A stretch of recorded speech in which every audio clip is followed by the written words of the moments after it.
and welcome to another episode of Coach Toya Live. I'm your host, Coach Toya. I am a credit and financial coach who helps aspiring homeowners get their finances together and increase their credit scores. So tonight, as everyone knows, this purpose of this podcast is to talk about everything related to home buying, home ownership, getting yourself prepared to make the best decisions when it comes down to home ownership and home buying.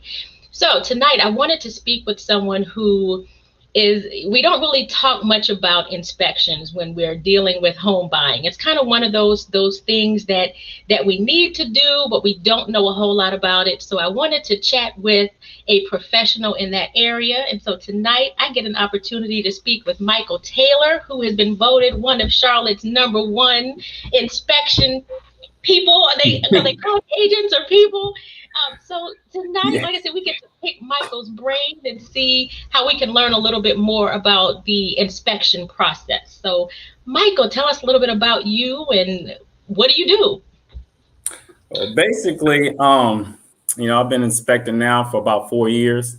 And basically it's just, a process where I would advise everybody to get a home inspection, but basically it's just going through, evaluating the home, checking the condition of it, letting them know if it's good, bad, so you can make a better decision on what they're about to, get into financially. So that's main thing of what I do is just evaluate all the components of the home. Okay. So what are you looking for when you're evaluating the home? Depending on the component I'm looking at, if it's an older home, the age of it, the condition, pretty much the life expectancy of the unit, what's left. Anything from the disposal to the roof to the structure of the home is basically everything in the house.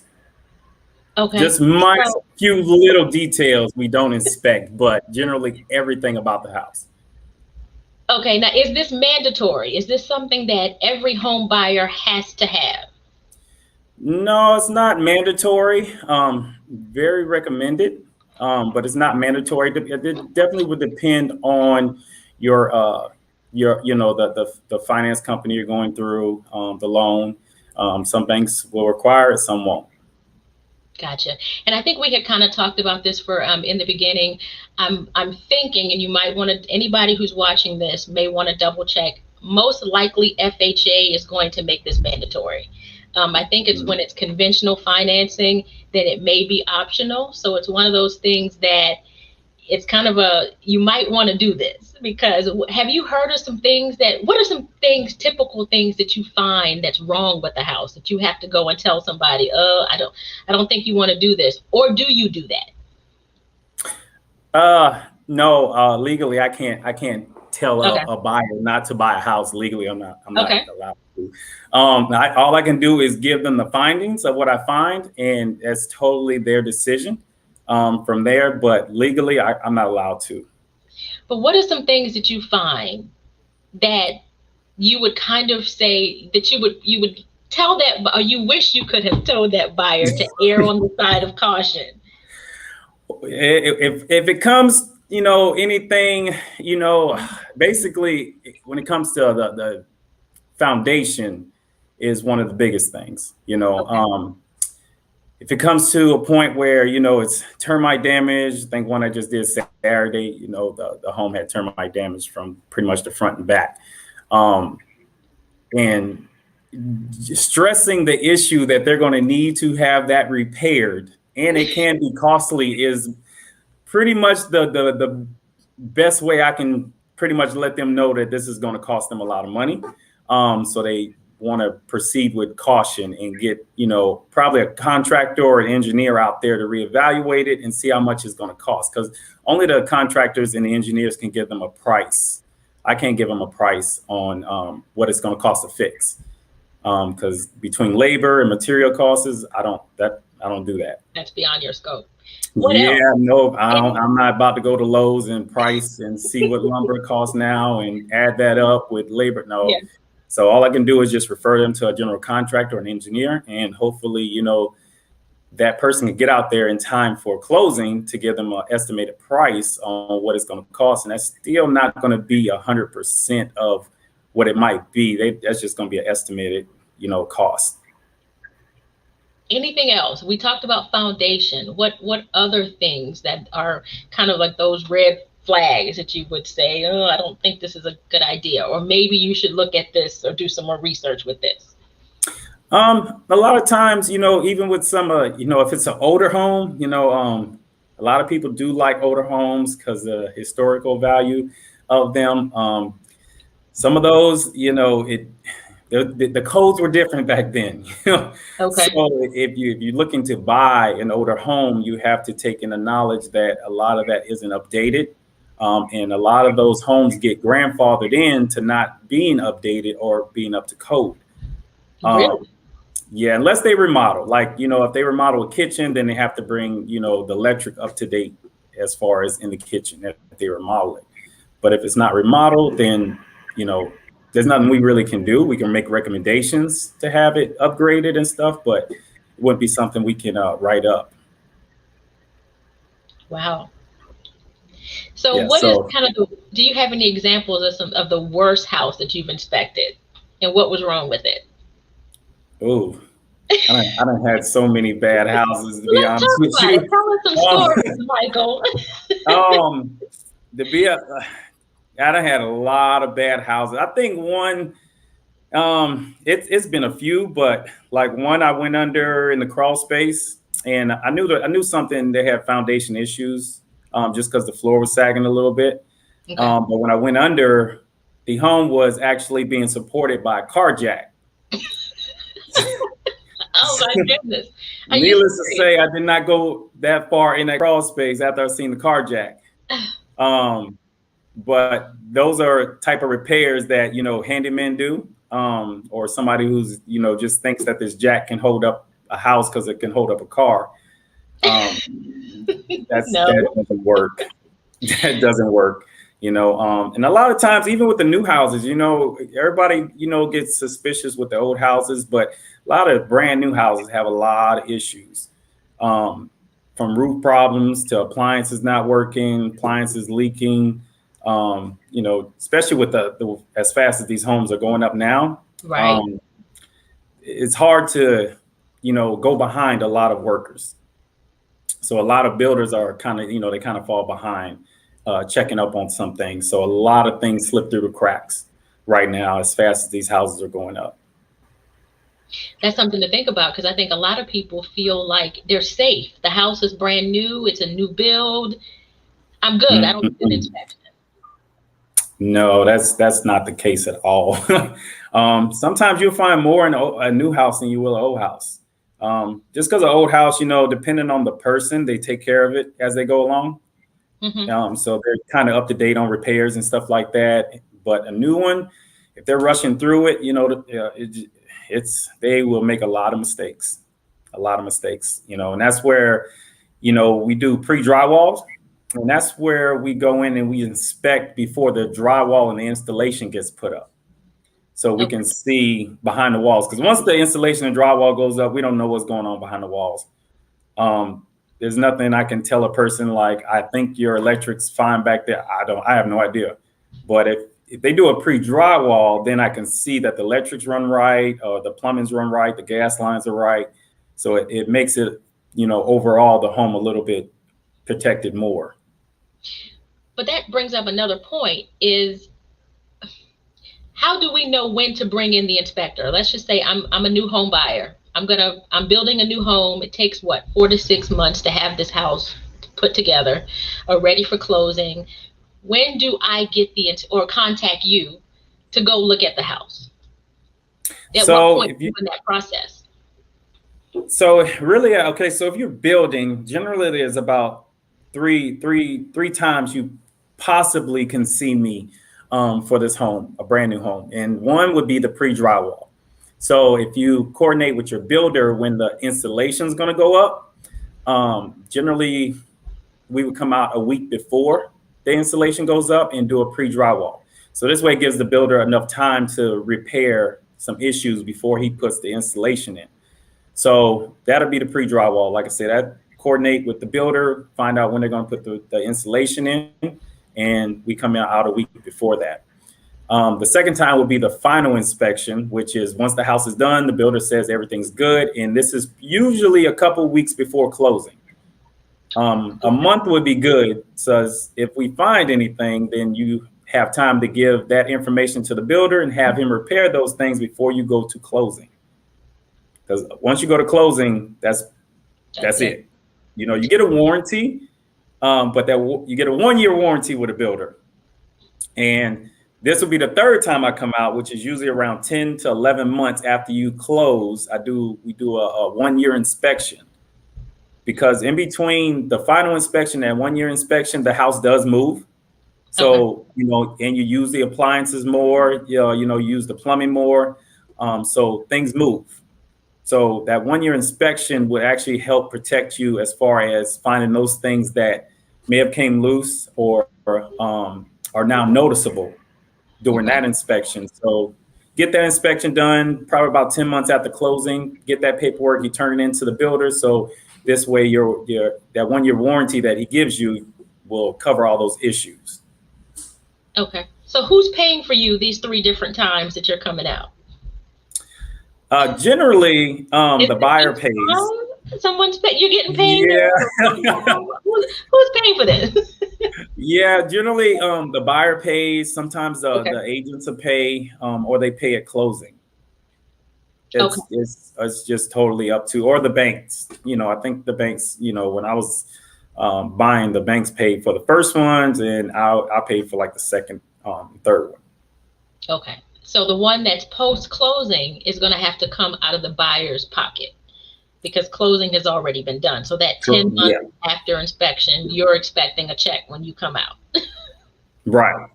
Okay. Just making sure. Yeah.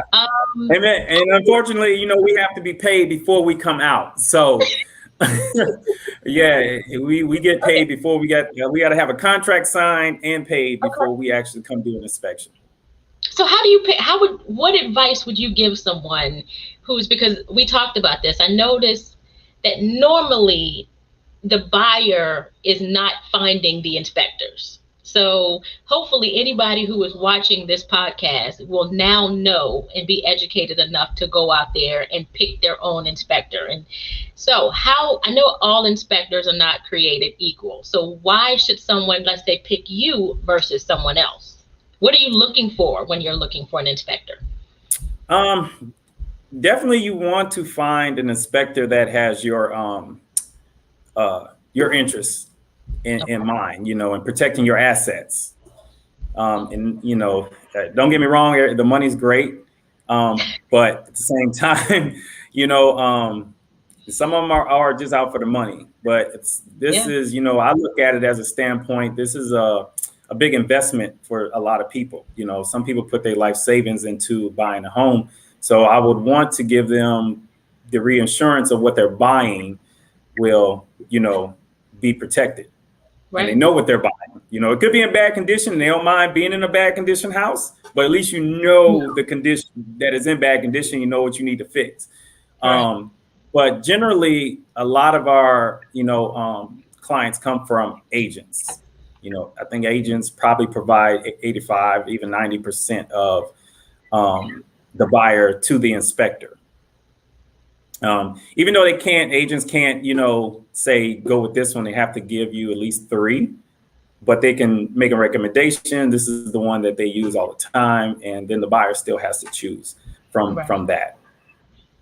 So a lot of times you can look up their, you know, complaints, reputation, how many inspections, you know, they've done, if they've had problems, if they've been sued, a lot. Where do you find that information? Is there a website that has that information, or?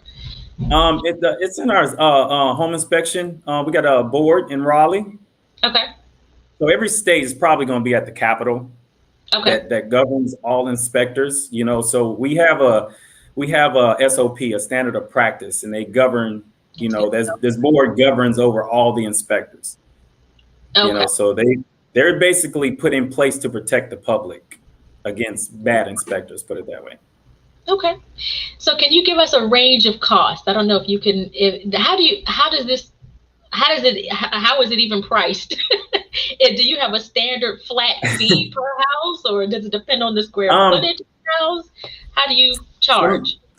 I think some inspectors do have a flat fee, or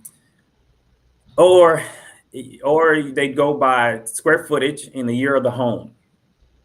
So the lower the square footage, the lower the price going to be. But then the year of the home would determine. So the older the home, the more expensive it's going to be also. But Okay. some of them got a flat fee too, So Like, what am I looking at? What's the range? generally, anywhere from 350 to about 5 Okay. would pretty much be typical for average house. In under 3,000 square feet. That'll pretty much be the range you're probably looking at. Anything over that starts to get a high. But that's just home inspection. And there's a lot of other inspections you can get because the home inspection only covers certain components. So like termites or wood destroying insects, a home inspection wouldn't cover that. Yeah, that'll be an additional fee. You'd be able to tell if there are termites or anything, right? Yes. You would be. Okay. Gotcha. Yeah. If they get Huh? I didn't mean to cut you off. I just wanted to make that point because I thought you said earlier that you would see termites if they were there. Yeah, now if they have damage, if the termites have damaged the home, then that would go in the home inspection report because of course it's structurally the structure is now damaged. But if they just have like a termite tube coming out and you don't see no damage, then technically they don't have to put it in the report. Are you serious? Yeah, because if they don't order a termite, letter, then they don't really have to report on that there was termites or wood destroying insects in the home unless they actually see damage to the home. That's kind of scary. Because very scary. If there's termites there, you're going to have damage at some point. Yeah, right? if they haven't got to the wood, So those fees, they're extra. Okay. So sometimes the inspections can add up. Sometimes they get up to $1,000, $1,200, depending on what all they're ordering. Okay. So I mean, they got radon. We test for radon, pool inspection, well inspections, water samples, infrared inspections. So all those are additional fees, but a lot of them are real good. The 3 top ones are the home inspection, the termite, and the radon are the top 3 that we really do. Okay. So I guess I think we've covered everything. The last question I wanted to ask is, what is the one thing that you wish everyone knew before you came out? Came out inspecting? Yes. Or something you wish they understood about the process? And I'm speaking on just myself, because when I was, bought my couple houses before I started inspecting, I got mine inspected, and yeah, my inspectors, I really didn't realize I got messed over until after. I really thought the process of what they did that's what it was supposed to be, but that wasn't it. Certain things that they put in reports, I just thought was, okay, we got to get that fixed, but come to find out that ain't what, had to happen, but I ended up paying another $800 for inspections. So sometimes it's helpful to know, what you're paying for, and what you need to pay for. So if you're not, knowledgeable when it comes to, working on things, then yeah, you might want to get somebody to overlook, and fix the issues. But if you're kind of handy and putting battery in the smoke detector, changing a light bulb, you can do that. You got to send a home inspector back out to do it. But, if you want to, unfortunately, when I was buying, I thought, okay, I got to have them go check out this light bulb again because they didn't have a light bulb in there. And, okay. Yeah, so that was $200 to check the light bulb. Yeah. So just exercise a little bit of common sense is kind of, We'll save you a lot of money. right. We'll save you a lot of money. But if it comes down to, you don't know what I look at, anything that's going to cost you over $500 and, you're not handy, then yeah, you might want to have them come back out and look at it again. And that's an If the additional, repairs been made. it's time, like an additional full service fee, or like, I'm a financial coach here, so I try to save money wherever I can. Now, some companies will charge another full price for a reinspection. I don't do that. I think it's more of half the price. Some clients, some agents, that use me a lot. Generally, if it's something small that they just need me to go back and look at, I just tell them to give me a call. I just stop by. Usually, as many home inspections as I do a day, I'm always passing. I'm circling the city, so I'm always going to pass the house. Okay. Yeah. So I'll just stop and check it out. So I don't charge their client. Some ways I try to save people money as much as possible. So generally, like even when I do my inspections, I try to walk my clients through the whole house and show them exactly what I found and where it's at. So if they do get the items repaired, they can walk through and see that they have been repaired. Right. So they don't have to call me back to do that. Try to save money when it comes to certain little things like that will definitely help. Well, that's definitely good to know. So you help save people money. So that's top on my list. Hey, they help me make money. I'm good. All right. Well, thank you so much. Anything else you feel like we needed to talk about or add, or do you think we've covered everything? Generally everything with the home inspections, if they want other services, like I say, the only other service I can recommend getting is a radon. And I think a lot of people don't know what radon is. But that's basically just radiation.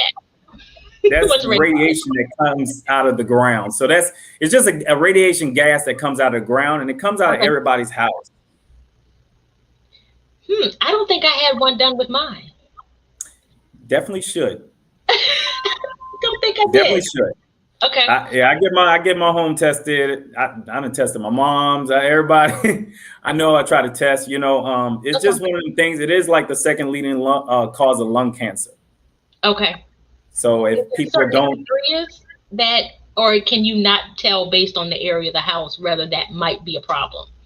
Nah, it's just every house is different. It's gas that comes from a rock. I mean, the earth is a big rock, but the higher you get into the mountain ranges, like Asheville is definitely higher, but Charlotte does have high readings here and there. So it's definitely always good to at least know, and have that peace of mind of knowing where you're sleeping and you're not breathing it in. That's the biggest thing. Okay. All right, Michael. Thank you so much. It has been a pleasure chatting with you. And tell me how they can get in touch with you. And I'm sure, you'll put your information below this video after we're done, but how can people get in touch with you? They can reach out to Home Inspection Carolina. If you go on the Home Inspection Carolina website, look up inspectors, I'm on there. You can book through there, you book online, you can call the office, or reach me on a lot of people reaching me on Facebook now. Okay. Doing videos, huh? Yeah, definitely. That Inspector of the Year has definitely taken me off even more than what I was. I'm busy. So I'm trying to. What made you? What were those things that they looked at that made you win the award? Well, basically, I mean, the company I think just looked at the clients. The clients were satisfied. The fact of not having no claims, that's a big one. Okay. So going through a year, and not having anything come back is something major. Because typically the average inspector is usually going to have about 4 to 5 things come back out of a year.